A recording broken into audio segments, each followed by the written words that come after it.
Bueno, vamos a intentar hacer una disección virtual de un abordaje supraclavicular para el plexo braquial. La posición quirúrgica vendría a ser groseramente esta. Tendríamos que rotar la cabeza para aquel lado para exponer mejor esta región del hueco supraclavicular. Los reparos anatómicos que utilizamos se ven aquí. Se ve la clavícula, el relieve del trapecio, que lo podemos seguir hasta la mastoides, y de la mastoides hacia abajo el relieve del músculo esternocleidomastoideo. Esto nos limita entonces el triángulo lateral del cuello: esternocleidomastoideo, clavícula y relieve del trapecio. Esta región es el hueco supraclavicular, donde vamos a encontrar entonces al plexo braquial supraclavicular. La incisión normalmente varía según las preferencias del cirujano, pero se hace aquí en el hueco supraclavicular, 1 centímetro por arriba de la clavícula. La longitud de la incisión va a depender de las preferencias del cirujano y puede hacerse una descarga hacia arriba. Habitualmente no es necesaria, pero entonces podría hacerse una incisión lineal supraclavicular o una descarga hacia arriba para ampliar la exposición. El primer plano de estructuras que nos vamos a encontrar lo estamos viendo aquí. Estamos viendo al músculo platisma del cuello, que es la primera estructura que nos vamos a encontrar inmediatamente por debajo de la piel y al cual tenemos que seccionar. Seguimos teniendo como referencia anatómica al músculo esternocleidomastoideo. Seguimos teniendo como referencia anatómica la clavícula y el borde superior del trapecio, que como vimos nos limita el triángulo lateral del cuello. Vemos también en esta región, luego del plano del platisma, a la vena yugular externa, la cadena linfática a que acompaña el músculo esternocleidomastoideo, y aquí tenemos los ramos superficiales del plexo cervical, o también denominado plexo cervical superficial, que como vemos se originan en el tercio medio del esternocleidomastoideo y se dirigen a la región del hueco supraclavicular. Durante el abordaje, en general, se puede conservar la vena yugular externa, aunque si hay que ligarla no hay ningún problema. Lo que se hace es, se le coloca un Bessel loop y se la reclina, y lo que sí conviene conservar son estos ramos del plexo cervical superficial para no generar zonas de hipoestesia o incluso neuromas dolorosos a nivel del hueco supraclavicular. También lo que se hace es se disecan y se les coloca un Bessel loop. Continuamos un poco más la disección de los planos musculares.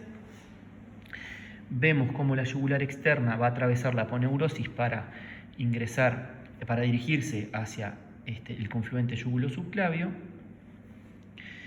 Y cuando comenzamos a rotar un poco el preparado, vemos que por debajo de la vena aparece este músculo que está acá. La vena en el paso quirúrgico ya la seccionamos o ya la reclinamos. Aparece este músculo que está acá, que es el músculo homoioideo, que es un músculo muy importante como referencia para el plexo braquial. Porque inmediatamente por debajo del músculo homoioideo vemos acá las estructuras del plexo braquial. Quiere decir entonces que si ubicamos el músculo homoioideo, ubicamos por debajo el plexo braquial. El músculo homoioideo también puede ligarse, cortarse y reparar ambos cabos y abrirlos así para luego repararlos, o puede intentar reclinarse con un Bessel loop para posteriormente conservarlo. Ahora, para el siguiente paso, lo que tenemos que hacer es variar el anatomage, dejando solamente, lo que voy a hacer es dejar predominantemente las estructuras nerviosas para que sea más claro. Entonces, ¿qué hicimos recién? Reclinamos el músculo homoioideo, o lo cortamos, y luego de reclinar o cortar el músculo homoioideo, vemos las estructuras del plexo braquial. Por supuesto que acá quitamos todas las estructuras musculares de la región, quitamos los músculos escalenos. Y al quitar los músculos escalenos, vamos a ver todo el plexo supraclavicular, compuesto fundamentalmente por C5 y C6, que confluyen para formar el tronco superior, C7, C8 y T1. En este preparado no aparece claramente, pero tendríamos que inclinarlo un poco más así para ver emerger C8 de acá, que se reuniría con T1 para formar el tronco inferior del plexo braquial. De aquel lado se ve un poco mejor. Pero entonces, como podemos ver, este abordaje supraclavicular nos va a dar acceso al sector inicial del plexo braquial. Básicamente, las raíces, los troncos, o troncos primarios, también denominados así en la literatura anatómica. Tenemos que tener en cuenta que, si bien podemos acceder a las raíces, podemos acceder a todas las raíces, C8 y T1 nos quedan bastante abajo. Vean la relación de C8 y T1 con la primera costilla. Podemos acceder desde acá, pero nos van a quedar bastante abajo. Y también podemos acceder entonces a los troncos primarios, que estarían aquí. Tronco primario superior, tronco primario medio y el tronco primario inferior acá. Así como podemos acceder también a este nervio que está acá, que es el supraescapular, que se va a dirigir hacia los músculos supra e infraespinosos. O sea que con el abordaje supraclavicular del plexo podemos acceder a estas estructuras. Vamos a variar nuevamente el anatomage para hacer aparecer algunas estructuras relacionadas con el plexo braquial. El problema es que después las estructuras se superponen y no nos dejan ver claramente, pero lo que hay que tener en cuenta entonces es la relación del plexo braquial bajo con los vasos subclavios, que podemos ver ahí.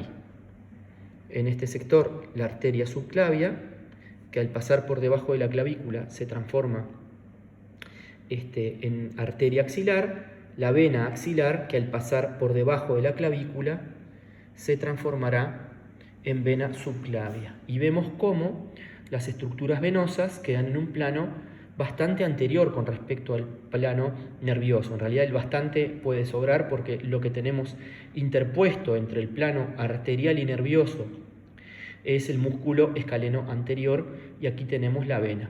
Lo que tenemos que tener en cuenta es que si vamos muy pegados a la clavícula, nos vamos a encontrar con el confluente venoso yúgulo subclavio o con la vena subclavia, y que nos tiene que servir como referencia entonces el músculo escaleno anterior.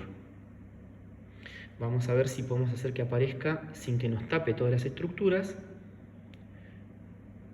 No, tendría que reprogramarla para poder hacer aparecer los escalenos de a poco. Ven que continuamos con la disección y ahí entonces se ve todo a lo que podemos acceder mediante el abordaje supraclavicular. En suma, el inicio de las raíces C5, C6, C7, C8 y T1, el nervio frénico, que se va para aquí adentro, lo vemos ahí, el nervio supraescapular, que lo vimos irse para atrás, el nervio espinal, también podemos acceder a él, y podemos acceder también, ven, a medida que lo inclinamos, a las divisiones anterior y posterior del tronco superior fundamentalmente. Ya las divisiones anterior y posterior de los troncos medios y posteriores nos quedan demasiado abajo y no podemos acceder a los mismos.